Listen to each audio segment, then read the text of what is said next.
President Donald Trump said on Tuesday that he is consulting closely with his national security team to determine the United States' next steps toward Iran, as his administration seeks clearer information on the scale of casualties and arrests stemming from more than 2 weeks of nationwide unrest in the country. Trump described the level of violence against protesters as significant and warned that his administration would act accordingly, accusing Iranian authorities of badly misbehaving. However, he noted that the White House has not yet received verified figures on the number of people killed, citing conflicting reports on the death toll. According to the human rights activists news agency IRANA, at least 16,700 people have been arrested and more than 2,500 individuals, mostly protesters, have been killed since demonstrations erupted on December 28.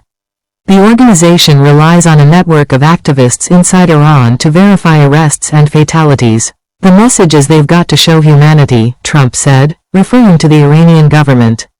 They've got a big problem, and I hope they're not going to be killing people. Trump's remarks followed his earlier announcement that he was suspending any potential talks with Iranian officials in response to the government's crackdown on demonstrators.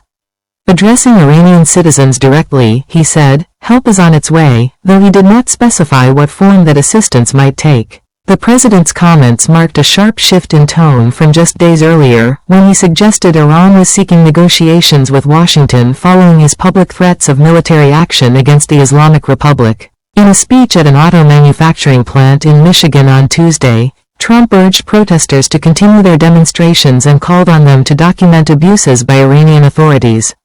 Iranian patriots, keep protesting and take over your institutions if you can, he said. Save the names of the killers and abusers that are abusing you. You are being very badly abused. Iran's ambassador to the United Nations, Amir Saeed Iravani, strongly condemned Trump's statements, describing them in a formal letter to UN officials as interventionist rhetoric. He warned that the remarks encouraged political destabilization, incited violence, and threatened Iran's sovereignty, territorial integrity, and national security. Meanwhile, Iranian state media has broadcast at least 97 televised confessions from detained protesters since the unrest began, according to human rights groups monitoring the footage. Many of those shown express regret for their actions and reference alleged foreign involvement by the United States or Israel. Iranian authorities cite the confessions as evidence of external interference, while activists argue the statements are coerced, a long-standing practice on Iran's state-controlled television, which remains the country's only broadcaster. When pressed by reporters during his Michigan visit about the nature of the promised assistance to protesters, Trump declined to elaborate. You're going to have to figure that one out, he said. Trump has repeatedly warned that Tehran could face U.S. military action if his administration determines that Iranian forces are using lethal force against civilians. On Sunday, he said Iran was starting to cross that threshold, prompting discussions within his national security team about very strong options, even as he acknowledged outreach efforts from Tehran. On Monday, Trump announced a 25% tariff on countries conducting business with Iran, effective immediately, though the White House has not yet provided details on how the policy would be enforced.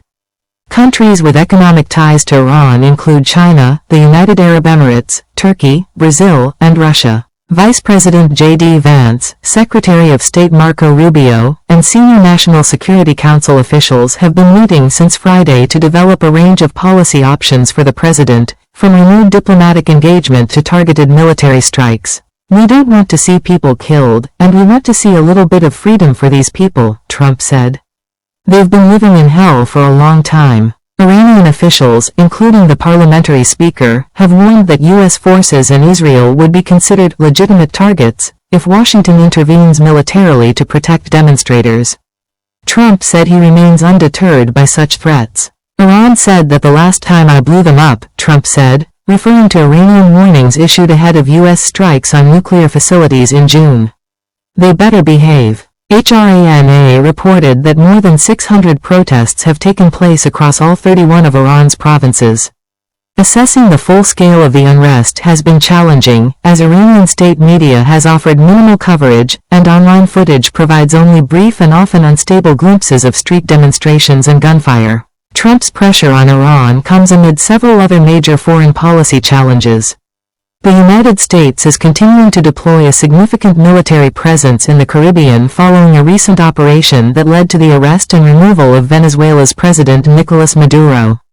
The administration is also working to advance a second phase of a ceasefire and peace agreement between Israel and Hamas, while seeking to broker an end to the nearly 4-year war between Russia and Ukraine. Advocates urging tougher action against Tehran argue that the current unrest represents a rare opportunity to weaken Iran's theocratic system, which has been in power since the 1979 Islamic Revolution. The demonstrations are the largest Iran has seen in years, initially sparked by the collapse of the national currency but now evolving into a broader challenge to the authority of Supreme Leader Ayatollah Ali Khamenei and the country's deeply entrenched system of repression. So we had great numbers introduced today. We had a wonderful speech in front of great people in Detroit, mostly in the car business, and we're setting records in manufacturing.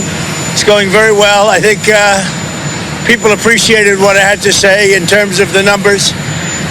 So we're very happy about that. I'm going back to the White House now. We're going to look at the whole situation that's going on in Iran. It's really bad stuff. Minnesota is going to have to take care of itself for a little while. We have tremendous theft and fraud going on in that state because you have an incompetent governor, grossly incompetent governor, and a corrupt governor. But we'll straighten that out. But Iran is on my mind when I see the kind of death that is happening over there, we think. So we're going to get some accurate numbers. I'll have it in about 20 minutes. We'll get some accurate numbers as to what's happening with regard to the killing. The killing looks like it's significant, but we don't know yet for certain. I'll know within 20 minutes. So, on sanctuary cities, and we'll act accordingly. On sanctuary cities. U.S. airstrikes, when it comes to that, will have the result of protecting the protesters? Well, you never know, do you? You never know. Do you think it's... So far, my track record's been excellent, but you never know. Do you think it's going to be something kinetic like that, or more like cyber? Or well, I can't tell you that. I know exactly what it would be. We have to make a decision. Sir, but I can't be. Obviously, I can't be telling you. Timeline? Yeah, timeline. Sir, Jamie Dimon said today that it's not a great idea to be chipping away at the Fed's independence. Do you think Jamie Dimon's wrong about that? Yeah, I think it's fine what I'm doing. We have a bad Fed person. He was extended by Biden. And, yeah, I think he's wrong. I think it's wrong. He's done a bad job. We should have lower rates. Jamie Dimon probably wants higher rates. Maybe he makes more money that way.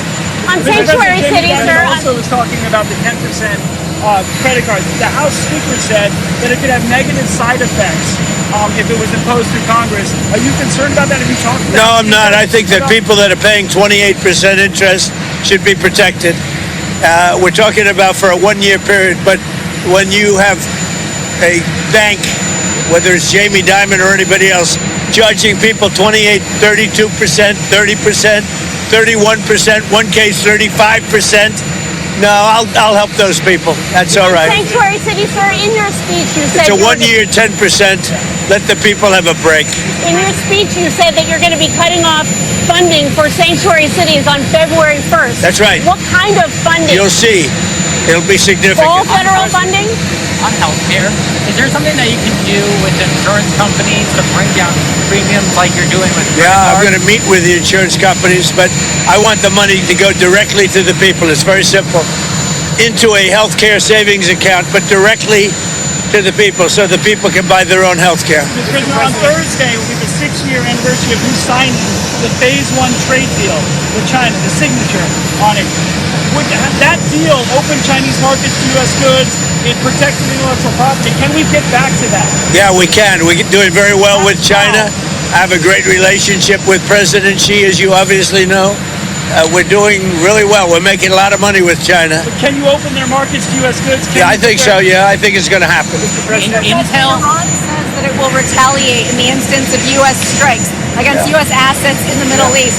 What do you say to U.S. service members about why it is worth the risk to intervene in Iran? Yeah, Iran said that the last time I blew them up with the nuclear capability, which they don't have any longer. So Iran said that the last time. They better behave. Mr. President, Intel stock is really high after you invested. Are you going to invest more in Intel? Yeah, I like it. So, well, I don't know about Intel, but I'll invest more in other things. What So, other companies? as you know, Intel came to see me. They needed help. and I said, I'll help you, but I want 10% of your company to go to the United States of America. And we made, because of that deal, tens of billions of dollars. The stock went very up and very high, and we made tens of billions of dollars. They walked away and they gave us a lot of money, but they did a great deal for themselves because their stock has gone up. As soon as we went in, Apple went in, NVIDIA went in, a lot of smart people went in, they followed us. So yeah, we're doing that. We've done other of those deals. In Alaska, we did a deal where we got a big piece of a company where we were helping them to get a road. We're the only ones that could have done it. And we said, we want something out of the company for the United States of America, okay? So I believe in that. We have some other ones that we're looking at. I believe in that. If it's up to us, if they can't do it without us, and then I say, well, we'll do it. If you were a private guy, you'd say, what do we get for doing it? Now, I don't want anything for myself. I want our country to be rich as hell. But with Intel, we made billions and billions of dollars, right? So, Mr. President, on Iran, do you have a message for the leaders currently of Iran? Yeah, the message is they've got to show humanity. They've got a big problem, and I hope they're not going to be killing people. And I'm going to have a report very soon. It would seem to me that they have been badly misbehaving, but that is not confirmed. Secretary Ben Besson. The hostage rescue effort that ended in disaster. Well, it was a disaster for Jimmy Carter. They had all sorts of problems, and the helicopters were crashing and everything. You know what it was? The exact opposite of Venezuela. Do you agree with that? Do you agree? As a reporter, who are you with? Who are you with? I'm with the Financial Times, sir. Oh, good. Well, that's a nice paper.